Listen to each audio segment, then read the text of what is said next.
नमस्कार। आकाशवाणी जयपुर अजमेर से प्रस्तुत हैं प्रादेशिक समाचार।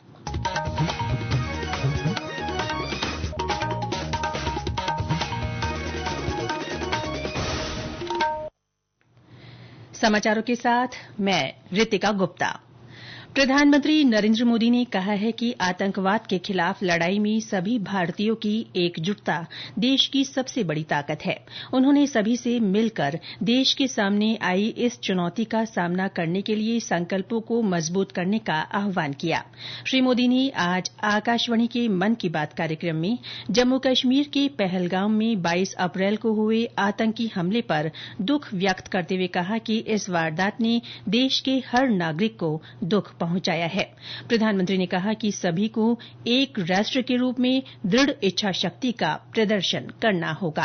पूरा विश्व आतंकवाद के खिलाफ हमारी लड़ाई में 140 करोड़ भारतीयों के साथ खड़ा है। मैं पीड़ित परिवारों को फिर भरोसा देता हूं, उन्हें न्याय मिलेगा, न्याय मिलकर रहेगा।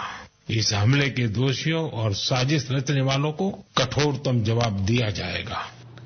प्रधानमंत्री ने कहा कि भारत ने स्पेस सेक्टर को प्राइवेट सेक्टर के लिए खोल दिया है। इससे अंतरिक्ष क्षेत्र में नया युग शुरू हुआ है और देश में वर्तमान में 300 से ज्यादा स्पेस स्टार्टअप काम कर रहे हैं। उन्होंने कहा कि आने वाले समय में ये क्षेत्र में बहुत सारी नई संभावनाएं लेकर आएगा। प्रधानमंत्री ने एक पेड़ मां के नाम अभियान की चर्चा करते हुए कहा कि अभियान के तहत साल भर में लोगों ने मां के नाम 140 करोड़ से ज्यादा पेड़ लगाए। उन्होंने इस वर्ष विश्व पर्यावरण दिवस पर अभियान के 1 साल पूरा होने पर ज्यादा से ज्यादा लोगों से अभियान से जुड़ने का आग्रह किया।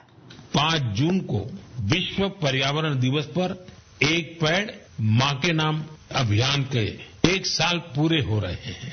इस 1 साल में इस अभियान के तहत देश भर में मां के नाम पर 140 करोड़ से ज्यादा पेड़ लगाए गए हैं। भारत की इस पहल को देखते हुए देश के बाहर भी लोगों ने अपनी मां के नाम पर पेड़ लगाए हैं। आप भी इस अभियान का हिस्सा बने ताकि 1 साल पूरा होने पर अपनी भागीदारी पर आप गर्व कर सकें। प्रधानमंत्री ने कार्यक्रम में राजस्थान के किसान जितेंद्र सिंह राणावत का भी जिक्र किया, जिन्होंने प्रतिकूल प्राकृतिक परिस्थितियों के बावजूद राज्य में लीची उत्पादन में सफलता प्राप्त की। उन्होंने कहा कि अगर कुछ नया करने का इरादा किया जाए तो असंभव को भी संभव किया जा सकता है। श्री मोदी ने राष्ट्रीय आपदा प्रबंधन प्राधिकरण की ओर से बनाए गए सचेत ऐप के बारे में भी बात की। उन्होंने कहा कि ऐप के माध्यम से मौसम विभाग से जुड़े अपडेट्स हर व्यक्ति तक पहुंच सकते हैं। इससे किसी भी प्राकृतिक आपदा से निपटने में मदद मिल सकती है।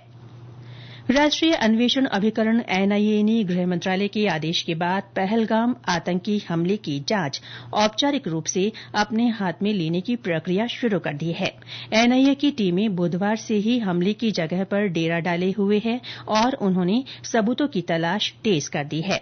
एनआईए ने अपने बयान में कहा है कि आईजी, डीआईजी और एसपी रैंक के अधिकारियों की निगरानी में टीमें काम कर रही है। ये टीमें बैसरन घाटी में हुए हमले के चश्मदीदों से विस्तार से पूछताछ कर रही है ताकि पूरे घटनाक्रम को समझा जा सके।